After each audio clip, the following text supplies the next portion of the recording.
Joseph Smith got these papyri and he translated them, and subsequently, as the Egyptologists cracked the code, something completely different. All I'm saying is that what got translated into the Word of God.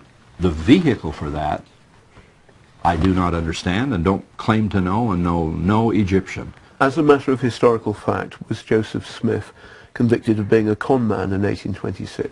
I have no idea. There's a court record in New York, and we've got an email of it. There's a good deal of difficulty in the early frontier life in America, but that's an incidental matter to the character and integrity of the man.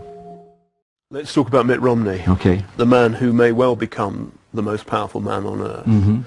As a Mormon in the temple, I've been told, he would have sworn an oath to say that he would not pass on what happens in the temple, lest he slit his throat. Is that true? That's not true. That's not true. We do not have penalties in the temple. You used to? We used to. Therefore, he swore an oath saying, I will not tell anyone about the secrets here, lest I slit my throat. Well, the vow that was made was regarding the ordinance of the temple. It sounds Masonic, sir. It sounds Masonic. Well, it's comparable. It's similar to a Masonic relationship. Potentially the most powerful man in the world has sworn an oath, which he meant at the time, whatever it is now, that he must not tell anyone about what he's seen, lest he slit his throat. That he would not tell anyone about his personal pledge to the Lord. I'm assuming that any religious candidate, an evangelical, a Roman Catholic, Rick Santorum, Newt Gingrich, President Obama, I'm assuming that anybody who has a relationship to God has made a pledge of some kind to God. There'd be some kind of loyalty to God, or what kind of a God is that? Factory answer. Maybe the apostle could. What is the Strengthening Church Members Committee? The Strengthening the Church Members Committee was born some years ago to protect predatory practices of polygamists. I asked what is it? Well, that's what it is. It is to protect. So it does still exist? It does still exist. It does still exist. And it looks at, it's there to defend the church against polygamists? Principally. That is still the principal task. And what is its subsidiary task? I suppose just to be protective generally, just to watch and care for any insidious influence. But for all intents and purposes, all that I know about it is primarily to guard against polygamy. That would be the substantial, essential part of their work. I'm not on that committee, so I can't speak. Does the Mormon Church shun people who leave? No. Of course we don't. We don't use that word, and we don't know that practice.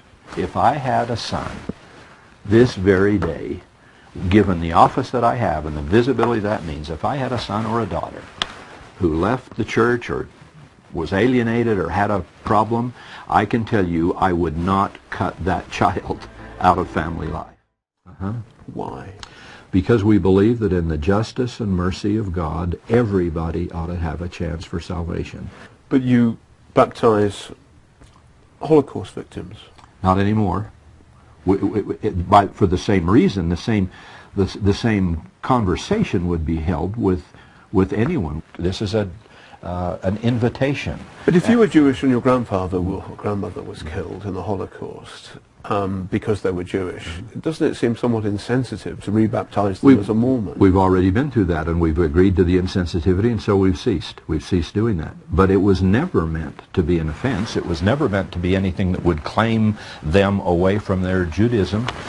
In time and in eternity, the freedom was to choose if you chose to have this offer. It's the same offer we'd make to a Jewish citizen or a Muslim or anybody else today. Is if you were interested, if you wanted this, you may step forward and claim it. Some critics say you still are. We're not with our blessing, not with our effort, we're not. a number of people who've left the church, more than 30, and there is a massive gap between what they've told me and what you're telling me. Well, when we all get together, that'd help. If you'll give me that list, and if you want to sit with us, let's go get them together and let's talk. What they said to me, that they believe the Mormon Church is a cult. They believe it's a cult like the Church of Scientology, but actually it's smarter and more powerful. Well, I guess if that's what they believe, it's probably a good thing they chose to leave it. Because we're not a cult. I'm not an idiot. You know, I've read a couple of books and I've been to a pretty good school. And I have chosen to be in this church because of the faith that I feel and the inspiration that comes. No, I'm not calling you a cult. I'm just saying that I've met people who used to be in the church. I've met people. And if people want to call us a cult, they can call us a cult and you can call us a cult. But we are 14 million and growing. And I'd like to think that your respect for me would be enough to know that this man doesn't seem like a dodo.